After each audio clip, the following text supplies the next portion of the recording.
so much jealousy and so much hatred for each other over something simple as jewelry, clothes, women, cars, you know what I'm saying? Oh, he got more money than me. Both of y'all don't got no money. But y'all can count it. That's what's so crazy. Oh, I got 10 million. Oh, he got 9 million. Okay, that ain't no real money though. I invested in myself. My brother invested in himself. J-Rock invested in himself. If you look back on our indictment, everything that was lost in our indictment, monetarily, drugs, assets, was all ours. We didn't owe nobody for none of our shit. Everything was ours. The 270 million I forfeited, my brother forfeited. So you bust that down in half if you would like. But the 270 million forfeited, 20 million of it was assets, and 100 was, 270, so it was 250 that was actually drugs and money. 20 million was assets. That means cars, jewelry, homes, and stuff like that.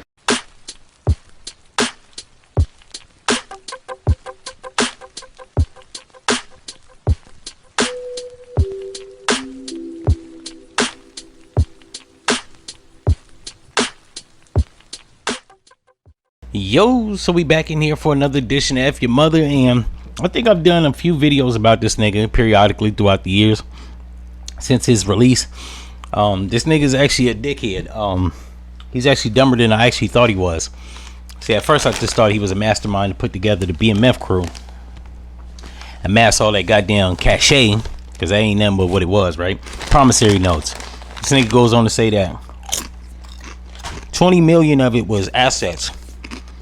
A car is not assets. Jewelry isn't assets. Assets are stocks, bonds, index stocks, ETF accounts, compounding interest accounts, businesses, shit like that. Whole ass nigga stupid. He made that much money and didn't even invest in the music business. I think I did a video about him where Blue Da Vinci says that Gucci Mane actually came to them to buy the So Icy song for 10 G's. Had he bought the song, the shit blew up. He would have been getting publishing even while in prison. Matter of fact, he wouldn't even probably have went to prison. He probably would have became a successful music executive, had his own record label, produced future albums. Who knows? Even Gucci Mane probably wouldn't have went in the direction he went in. Right? They would have never had to, or at least Jeezy, somebody responsible, would have never had to sick a nigga on Gucci Mane to rob him, fuck around and get shot, further reinforcing Gucci Mane's career as a street nigga / rapper, and he would have avoided the penitentiary. However, this nigga's dumb. He didn't invest in that. He didn't invest in no stock.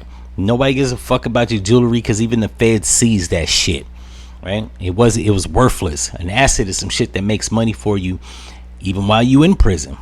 He wasn't getting no bread from shit that was churning money in his sleep. Not like it would have really mattered. Even if he had they would have seized that shit too. I mean, in his situation, even if he had compound savings accounts, index stocks, they would have seized all that shit. Hell, he could have had an IRA Roth account that would have seized that shit. He was dumb.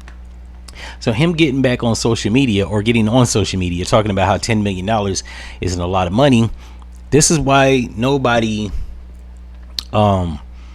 since he's been out, has actually showed him respect. Not 50 Cent, not other people in the music business, not Rick Ross. Nobody's put this nigga on. I mean, 50 tried to put him in position with the show, but his son is a fuck up, and that lets you know that the apple don't fall far from the tree. These niggas are stupid. Now, being by he's a Detroit nigga, and these niggas are the Harlem niggas of the Midwest, right? They pride themselves on being flashy, buying a bunch of bullshit that don't make them no bread, getting bitches and getting money. And when the dust settles and all the white horses are gone, they're left holding the bag. In his case, the feds even took the bag. So I wouldn't listen to this nigga about no money tips at 53 years old. If he was locked up for almost 20 years and he didn't pick up a book or go online and research assets and that appreciate with value through the years, he's an idiot. Now, this happened about a week ago. I should have been on it, but I was busy, and YouTube has been messing with my numbers as it pertains to views.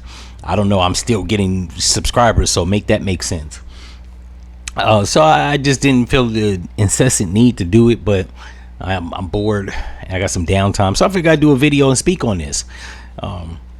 Yeah, like, this is why even after prison, he's going to continue to be broke, because one, it's not about how much cash you got. That's a broke mindset. All these idiots that was on social media with the money phone, they're stupid. Anybody that thinks money as it pertains to paper money is any value, any asset, right? If you're sitting on paper money, that's dead worth or dead debt. That shit is worthless. Inflation eats it, causes things go up. Maintenance fees in a bank account is going to eat at it. Like I said, inflation, if you adjust that throughout the years, in the next 20 years, that $10 million of cachet ain't gonna be worth shit. It'd probably be worth at the best about $6 million, right? You have lost $4 million. Add on 3% inflation annually times 20 years, and you're fucked up. That's why a lot of these rappers, drug dealers, entertainers, and athletes go broke, because they don't have people in their corner to actually enlighten them on this. Even their CPs or accountants are dickheads, right? The fact that they don't know this is like beyond me. So yeah, he's wrong. Value is actually created through actually having assets to actually produce while you're not there, right? I.e. being locked up. You have something making money for you while you're locked up. That's an asset. Cars can't make money for you. They depreciate and lose over roughly 60% of the value once you go off the lot. After about 20 years, you lose another 20%. That's 80%. I mean, the car ain't worth shit. Same thing with jewelry. Unless it's insured, it depreciates 20% value when you buy it. Over the course of 20 years, it loses another 40%. So you're left to the bricks. Even if you go take that shit to a jewelry store or a pawn shop, they're going to give you 20% of what you paid for it. The other 80% didn't matter. Never mind if it's a customized piece of jewelry, then you're really fucked, like a BMF charm. So yeah, I wouldn't listen to this dude. He's plenty stupid. I've had people from the BMF group or BMF cartel, whatever the fuck, even in my comment section. Some nigga actually was in my comment section talking about he was somebody, right? He's a millionaire. He's a bum nigga with a bunch of cash.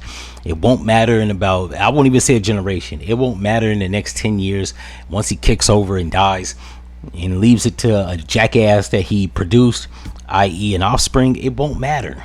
That shit'll be gone. Nobody will remember him. They won't remember his kids. Let me just give you the simple mathematics on $10 million. If you have $10 million, you can put $1 million in a high yielding savings account that's going to garner you anywhere between 3 and 8%, depending on who you go with, right? But let's just say 4%. 4% of $1 million is about 40,000. No, I'm not right. That's fucked up. Let me do the quick math. 3%.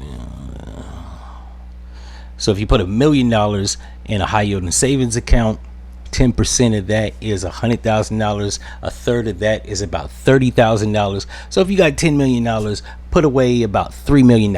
You can live off the interest annually. You'll be fine. Not only that, you don't have to pay taxes on the interest. You'll be good. Same thing with a Roth account. Set up that compound interest. You can live off that when you get 65. If you feel so inclined, while you're doing that, get a Fidelity account and trickle some of that money to index stocks, right? Invest, I don't know, $20,000 in index stocks. Let that accrue with dividends over the course of 25 years. You'll be good. You can live off the interest on a high yield and savings account. The dividends from your stock, from your Roth account can actually accrue. And by the time you're 60 years old, you'll have some bread.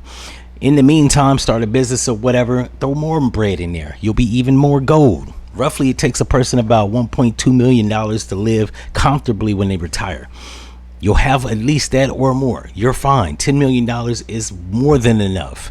Like when people be saying, oh, it's not a lot of money. Yeah, it's not a lot of money if all you want to do is buy shit. Keyword for all niggas out there with money: don't buy shit.